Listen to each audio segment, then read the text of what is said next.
बिस्मिल्लाहिर्रहमानिर्रहीम अस्सलाम वालेकुम। अल्लाह पाक की रहमत करम फजल और शुक्र के साथ आज के वीडियो करते हैं जी शुरू। अच्छा जी, आपको पता है ना, मुहर्रमुल हराम बड़ा मुक़द्दस महीना है और इस महीने में न्याज़े हुसैनी जो है उसका एहतमाम हर एक को करना चाहिए, बल्कि बग़ैर किसी मसलक को, बग़ैर किसी फ़िरक़े को जहन में लाते हुए हर मुसलमान को इसका एहतमाम ज़रूर करना चाहिए इस न्याज़ का।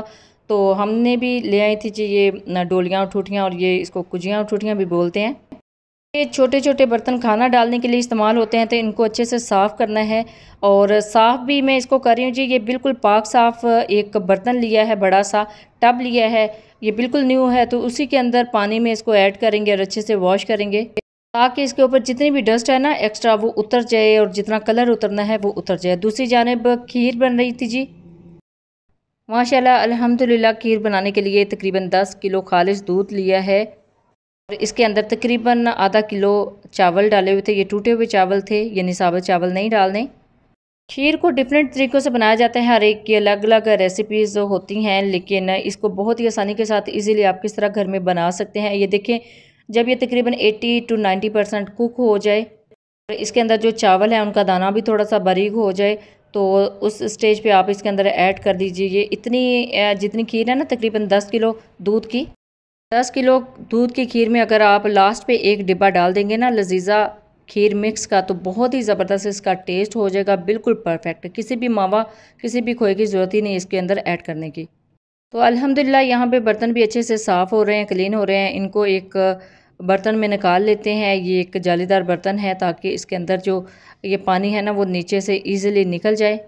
तो बर्तन अल्हम्दुलिल्लाह अच्छे से साफ़ हो चुके हैं, लेकिन एक मरतबा फिर से इसके ऊपर साफ़ पानी बहा देंगे, ताकि इसके ऊपर मज़ीद जो डस्ट है वो भी उतर जाए।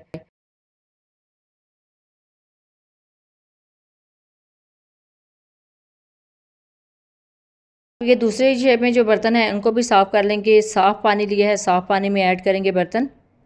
तो इसके अंदर भी काफ़ी ज़्यादा डस्ट थी, तो डस्ट अच्छे से साफ़ हो जाएगी। इसको 10 से 15 मिनट के लिए डिप कर देंगे।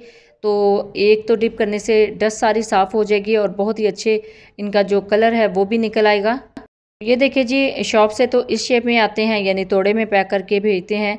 तो इनको साफ़ करना होता है, घर में लाजमी साफ़ किया कीजिए। तो इसको 15 से 20 मिनट के लिए डिप कर दिया है और फिर अच्छे से वॉश कर लिया है। देख लीजिए अल्हम्दुलिल्लाह दूसरे बर्तन भी अच्छे से साफ़ हो चुके हैं। इसी तरह सारे बर्तनों को साफ़ कर लेंगे और इनको थोड़ा सा खुश्क होने देंगे। फिर आपकी चॉइस है कि आप इसके अंदर रूह अफ़ज़ा का जो शरबत है वो भी फ़िल कर सकते हैं, शिकंजी भी फ़िल कर सकते हैं, दूध सोडा भी फ़िल कर सकते हैं। जो चाहे आप इसके अंदर कोई भी जूस भी ऐड कर सकते हैं बच्चों को देने के लिए। तो हमारी अल्हम्दुलिल्लाह माशाल्लाह से हर मुहर्रमुल हराम में ये कोशिश होती है कि बजाय कुछ बच्चों में चीज़ बांटने के हम इस तरह एहतमाम करें। इसी तरह के बर्तन घर में लेके आए, मिट्टी के बर्तन, और उनको अच्छे से साफ़ करने के बाद जो है वो एहतमाम किया जाए न्याज़े हुसैनी का। खीर भी अल्हम्दुलिल्लाह पकने के बाद रेडी हो चुकी है और उसको ठंडा कर लिया है, और ठंडा करने के बाद अच्छी खासी वो गाढ़ी हो चुकी है। बिस्मिल्लाहिर्रहमानिर्रहीम। अब अच्छे से बर्तनों में फ़िल कर लेंगे। तो बर्तन अच्छे खासे ये फ़िल हो चुके हैं। अब जो दूसरी जानब रूह अफ़ज़ा का शरबत बनाया था और दूसरे बर्तनों में उसको फ़िल कर लिया है। इसी तरह 1 बाय 1 करके सारे बर्तनों को फ़िल कर लेंगे खीर से और शरबत से। अच्छा, अब यहाँ पे जो बर्तन है ना खीर वाले, वो थोड़े से अधूरे लग रहे हैं, तो इनके ऊपर थोड़े से डॉट लगाएंगे कलर के। अच्छा जी, अब इनके ऊपर लगाएंगे डॉट्स। तो बिस्मिल्लाहिर्रहमानिर्रहीम। डॉट्स के लिए आप कोई भी कलर चूज़ कर सकते हैं। ऑरेंज कलर बड़ा अच्छा लगता है, तो मैं ऑरेंज और ग्रीन कलर के डॉट्स यहाँ पे लगवा रही थी। अच्छा, कलर जो है ना सिंपली आप पाउडर फॉर्म में हो या जेल फूड कलर हो, आप इजीली लगा सकते हैं। मेरे पास पाउडर फॉर्म में नहीं था। अगर पाउडर फॉर्म में होते तो थोड़ा सा पानी मिक्स करना था और इस तरह लिक्विड शेप में बना के इसके ऊपर डॉट्स लगा देने थे, लेकिन वो यहाँ से मिले भी नहीं थे और मेरे पास अवेलेबल भी नहीं थे। इसी वजह से मेरे पास जेल फूड कलर थे अल्हम्दुलिल्लाह। ये भी मैंने ऑनलाइन ही मंगवाए थे और इसकी वीडियो भी मैंने आपके साथ शेयर की थी। आपको मेरे इसी YouTube channel Punjabi food and travel से मिल जाएंगी, वो वीडियो आप ज़रूर देखिएगा। अब सारे ये जो खीर के बर्तन हैं इनके ऊपर डॉट्स लगा लेंगे, चाहे जिस कलर से मर्ज़ी आप लगाएं। बहुत अच्छी इनकी लुक आ जाती है, बड़ा ज़बरदस्त लगते हैं इसके ऊपर डॉट्स लगे हुए कलरफुल से। आप चाहें तो इसके ऊपर मेवाजात भी स्प्रिंकल कर सकते हैं, जिस तरह बादाम और पिस्ता है उसको क्रश करने के बाद, लेकिन हम मोस्टली कोशिश करते हैं कि इसके ऊपर कलर जो है वो लगाया जाए। तो ये देख लें माशाल्लाह से कितनी ज़बरदस्त इसकी लुक आई है कलर देने के बाद, तो बहुत ही अच्छे लग रहे हैं माशाल्लाह से। और अल्हम्दुलिल्लाह ऑलमोस्ट सारे जो खीर के बर्तन हैं वो रेडी हो चुके हैं।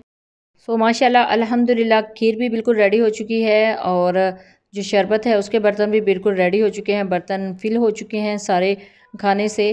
खीर भी ऑलमोस्ट पूरी आ चुकी थी और इसके साथ जो रूह अफ़ज़ा का शरबत है वो भी फिल कर दिया था। आप भी कोशिश किया कीजिए कि मुहर्रमुल हराम के मौके के ऊपर आप भी न्याज़ हुसैनी ज़रूर दिलाया करें। हमारे प्यारे नबी मोहम्मद सल्लल्लाहु अलैहि वसल्लम की आल हैं, उनकी औलाद में से हैं, तो आप ज़रूर उनका एहतमाम किया कीजिए। उनके नाम के ऊपर ये जो लंगर है, जो न्याज़ है, वो ज़रूर दिया कीजिए। फॉर वॉचिंग, अल्लाह हाफ़िज़।